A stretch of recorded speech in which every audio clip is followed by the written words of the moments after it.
عسلامة الناس الكل، فيديو جديد معانا ان شاء الله ينال استحسانكم واعجابكم. قبل ما نبداو الفيديو رجاء بكل لطف اللي ما يشتركش في القناة يشترك ويفعل زر الجرس، وهكا يوصلكم كل حاجة جديدة ننزلها. وزي ما قلنا معناتها تشجعوني باش نواصل ننزل فيديوهات اخرى. دونك اكلاتنا بسيطة واقتصادية.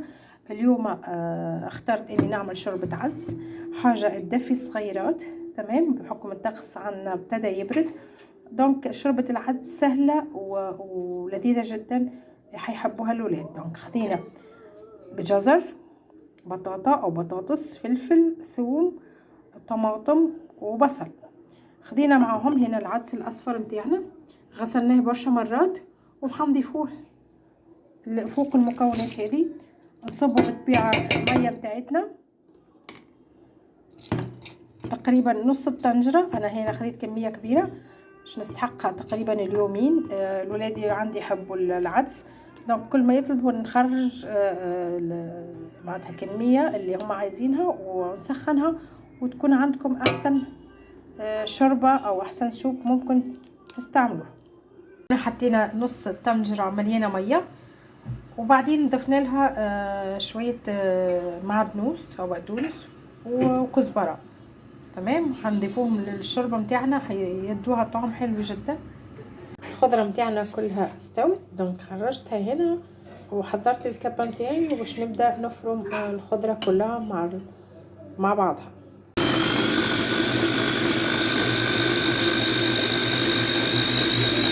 بعد ما فرمنا الخضره كلها والعدس مع بعضهم، دونك خرجناها، رجعناها على الغاز، صبينا الزيت او زبده، حطينا فلفل اسود، كركم، شويه هريسه عربي، اللي يحب يحط صلصه طماطم يحط، بحكم انا حطيت هنا طماطم معناتها طبيعيه او طماطم مكعب، ما حطيتش صلصه.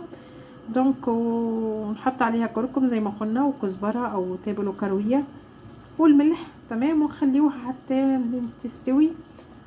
واخر حاجه هنخرجها قبل ما نطفي الغاز بالطبيعه هنحط الكمون، وما ننساوش بالطبيعه في اخر حاجه الليمون، عصره ليمون، وتكون عندنا احلى شوربه ممكن تاكلوها. شوربه غنيه بالحديد، والصغيرات ياكلوها هكا.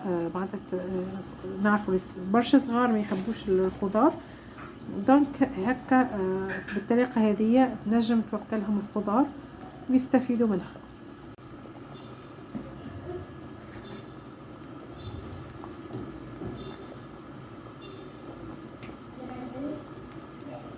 الشوربه متاعنا حضرت، شوفوا القوام متاعها عامل ازاي، شريحتها حلوه جدا وطعمتها حلوه جدا. ننصحكم بها، وصفه شتويه بامتياز، تدفي البدن، سيرتو الصغيرات اللي تروح كل يوم للمدارس محتاجين يروحوا يلقاو حاجه تدفيهم. دونك هنا طبق لذيذ وسهل وسريع جدا، وفي نفس الوقت صحي ومفيد، فيه كل الخضار، سيرتو الصغيرات اللي ما تحبش تاكل الخضار. دونك هذه فرصة انك توكلهم الخضار من غير حتى ما يفيقوا بالطعم بتاعها.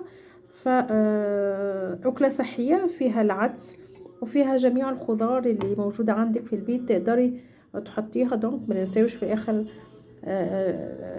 الفيديو معناتها تحطوا الليمون، بسم الله ما شاء الله، هنا حيزيدها طعم وبنة. ان شاء الله الفيديو متاع النهارده والوصفه متاع النهارده نالت استحسانكم واعجابكم.